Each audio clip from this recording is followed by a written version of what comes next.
नमस्कार, स्वागत है आपका JJN न्यूज में और मैं हूं आपके साथ पूजा। जापान जल्द ही फुकुशिमा परमाणु संयंत्र के रेडियो एक्टिव दूषित जल को प्रशांत महासागर में बहाएगा। जापान की इस योजना पर दूसरे देशों से मिश्रित प्रतिक्रिया मिली है। जहां अमेरिका ने जापान का समर्थन किया है तो चीन ने इस पर कड़ा विरोध जताया है। वहीं इस फैसले से भारतीय समुद्री तटों पर रेडियो एक्टिव कचरे के प्रदूषण का खतरा हो सकता है। दरअसल 2011 की सुनामी में नष्ट हो चुके फुकुशिमा परमाणु संयंत्र के रेडियो एक्टिव दूषित जल को जापान ने समुद्र में बहाने का निर्णय लिया है। ये दूषित जल प्रशांत महासागर में बहाया जाएगा। इसके लिए उसे संयुक्त राष्ट्र की परमाणु निगरानी संस्था से भी मंजूरी मिल गई है। जापान सरकार के फैसले से इस क्षेत्र के देशों में गहरी चिंता पैदा हो गई है। इस योजना का मछुआरों, स्थानीय निवासियों और चीन सहित देशों में कड़ा विरोध किया जा रहा है। आइए जानते हैं जापान दूषित जल समुद्र में क्यों बहा रहा है, इसे क्या खतरे हो सकते हैं और इस फैसले पर अन्य देशों ने क्या कहा और क्या इसका भारत पर कोई असर होगा या नहीं। तो सबसे पहले बात इस पर कि जापान दूषित जल समुद्र में क्यों बहा रहा है। जल्द ही फुकुशिमा परमाणु संयंत्र के रेडियो एक्टिव दूषित जल को प्रशांत महासागर में बहा दिया जाएगा। इसी क्रम में अंतर्राष्ट्रीय परमाणु ऊर्जा एजेंसी के प्रमुख राफेल ग्रोसी फुकुशिमा का दौरा करने को जापान पहुंचे थे। इस दौरान वे प्रधानमंत्री फुमियो किशिदा को एजेंसी की सुरक्षा समीक्षा भी प्रस्तुत की। इसी के साथ ही जहरीले जल को बहाने की जापान को संयुक्त राष्ट्र की मंजूरी मिल गई। जापान सरकार के इस निर्णय की वजह 2011 का विनाशकारी भूकंप और सुनामी है।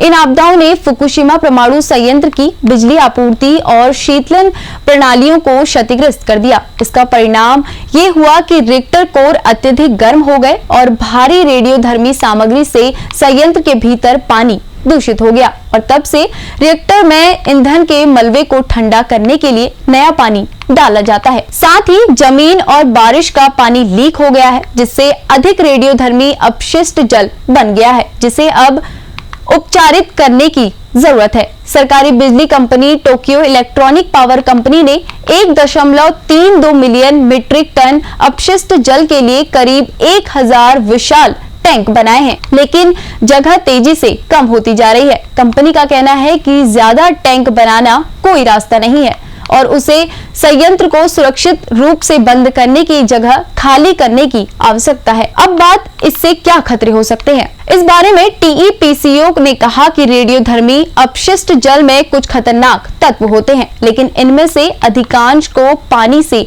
हटाया जा सकता है। असल मुद्दा रेडियोधर्मी ट्रिटियम नामक हाइड्रोजन आइसोटोप है, जिसे अलग नहीं किया जा सकता है।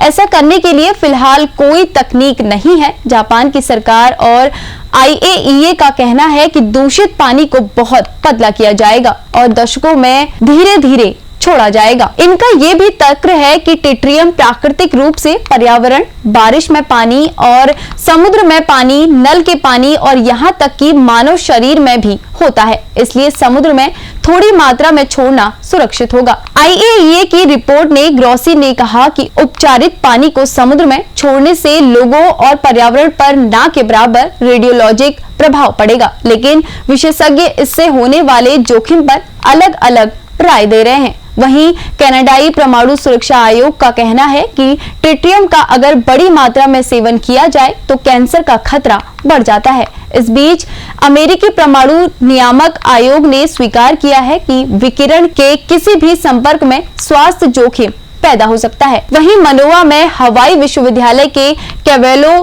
समुद्री प्रयोगशाला के निदेशक रॉबर्ट H. रिचमंड ने इसे गलत सलाह और समयपूर्व बताया है। एक चिंता ये है कि अपशिष्ट जल में समुद्री जीवन पर प्रभाव पड़ सकता है। उन्होंने कहा कि इससे ट्रिटियम जैसे प्रदूषक समुद्री पारिस्थितिक तंत्र में जमा हो जाएंगे और दुनिया के महासागरों में पहले ही जलवायु परिवर्तन, समुद्र के अम्लीकरण और अत्यधिक मछली पकड़ने और प्रदूषण की समस्या है।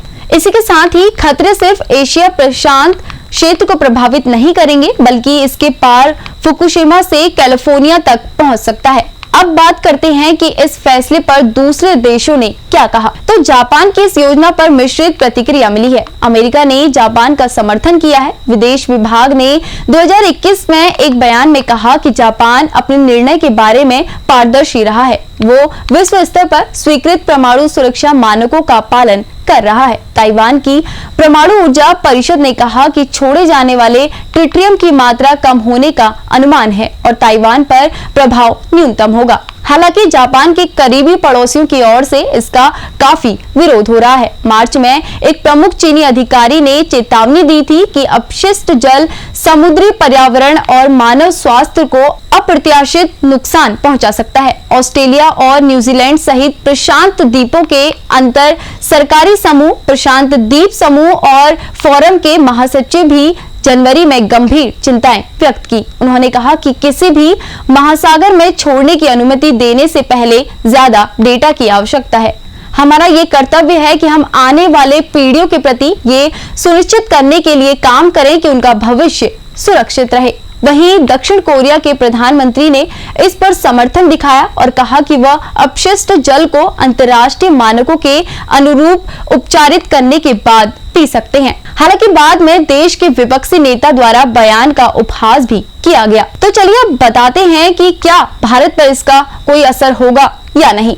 जापान के इस निर्णय के कारण भारतीय समुद्री तटों पर रेडियो एक्टिव कचरे के प्रदूषण का खतरा हो सकता है। नवंबर 2020 में ये फैसला पहली बार लिया गया था, जब विशेषज्ञों ने चेतावनी दी थी कि इससे एक गलत मिसाल कायम होगी और विश्व के विभिन्न हिस्सों में मानवीय और समुद्री जीवन पर इसका घातक असर देखने को मिलेगा।